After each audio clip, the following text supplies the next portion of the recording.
in March. That was the 40th anniversary of the public announcement that the U.S. is attacking South Vietnam, that U.S. pilots are bombing South Vietnam, that they began to use chemical warfare for crop destruction, started driving millions of people into concentration camps. This is all in South Vietnam. No Russians, no Chinese, not even any North Vietnamese, assuming they're not allowed to be in their own country. Just a U.S. war against South Vietnam, openly announced. No commemoration after 40 years, because nobody even knows. It's not important. If we do that to other people, that's normal. It's if they do something to us that the world is coming to an end. But if we do it to them, it's so normal, why should we even talk about it? And likewise in Japan. Yeah, same thing. Actually, it's better in Japan. Japan was defeated, and defeated countries are forced to pay some attention to what they did. Victors never are. I mean, take a look at the Tokyo trials. Undoubtedly the people were guilty of all kind of crimes, but the trials were a total farce. I mean, from a legal or any other point of view, they were disgraceful. And did anybody try the U.S. criminals?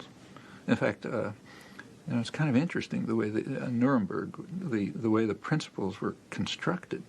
They had to decide at Nuremberg what's going to count as a war crime, and there was a very explicit definition, and it was conscious. It's not hidden.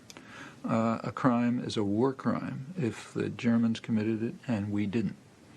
So, for example, bombing of urban concentrations was not a war crime because the British and the Americans did more of it than the Germans did, so therefore it's not a war crime.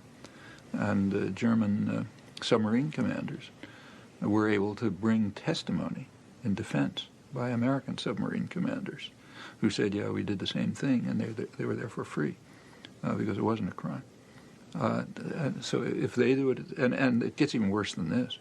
I mean, for example, opening the dikes in Holland was considered a war crime properly.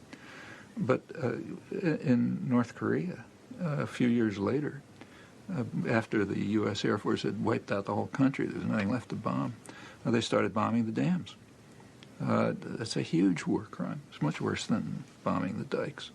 It was described, but it was described with pride. If you read the official Air Force history or the Air Force Quarterly and so on, they describe it in gruesome detail, but about what a great achievement it was to bomb these dams, to see the huge flood of water scooping out valleys, and to see the rage of the people.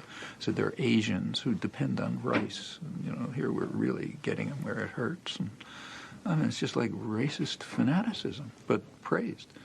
That's just a couple of years after they hanged German leaders who were doing much less than that.